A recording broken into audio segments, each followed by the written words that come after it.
Former President Donald Trump and his VP pick, J.D. Vance, are also hitting the campaign trail today.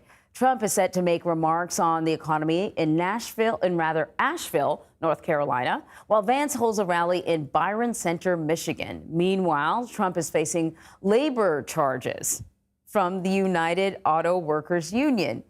They allege that he and Elon Musk tried to intimidate and threaten workers who go on strike during Trump's interview with Elon Musk on X Monday night. The union is charging both Trump and Musk with federal labor charges. Campaign reporter Jake Rosen is joining us now with a little bit more on the Trump campaign. I sort of stumbled through that there because it's kind of like a weird little thing. But can we talk a little bit about this? The UAW president, Shawn Fain, had this to say on America Decides last night.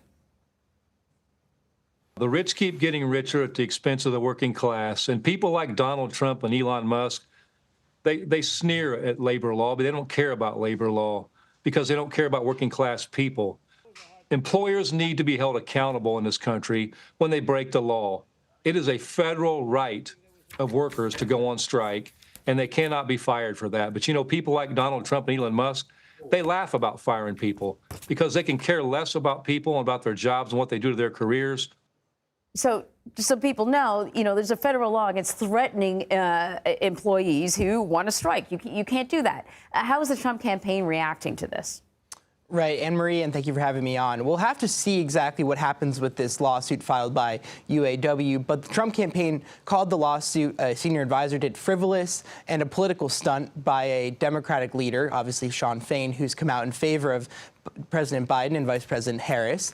And basically, the Trump campaign argues and has argued continually throughout this campaign cycle that while union leaders might be backing the Biden administration, the union workers are going to be backing Trump. We kind of saw some of that in New York when Donald Trump stopped by a construction site during the New York trial, and a lot of the workers were very pro-Trump while the union leaders themselves were not. It's kind of this game that the Trump campaign has kind of played within these pro-union circles that have backed the president and now vice president.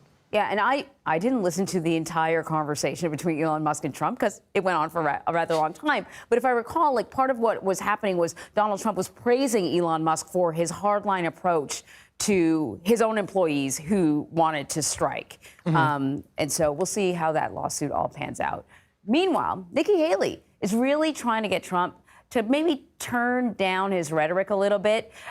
She was on Fox News in an interview, and this is what she had to say. She said, I think what they want is someone, they being the voters, is someone who's going to care about them. They want someone who's focused.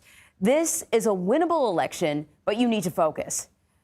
Who's your target market? Your target market is suburban women, college-educated independents, and conservative Democrats. So here's the deal. You know, the Trump campaign, I'm sure, has a plan, but they also have, you know, a candidate that at times works with his own plan. How are Republicans reacting to, you know, some of what Haley has to say? I'm sure this is a conversation that's happening not just with Haley, but within the Trump camp. Yep, and this is the same argument that Georgia Governor Brian Kemp told the campaign to stick to just a couple weeks ago when Donald Trump got into a fight with the Georgia governor over Truth Social and Twitter to focus on the policies, cut out the name-calling, and attack Kamala Harris as part of the Biden administration and label the things that they have done wrong and make it clear to voters. I assume that this is what Donald Trump will be going to do today in North Carolina when he stops there ahead of Vice President Harris being there later this week to lay out plans on the economy.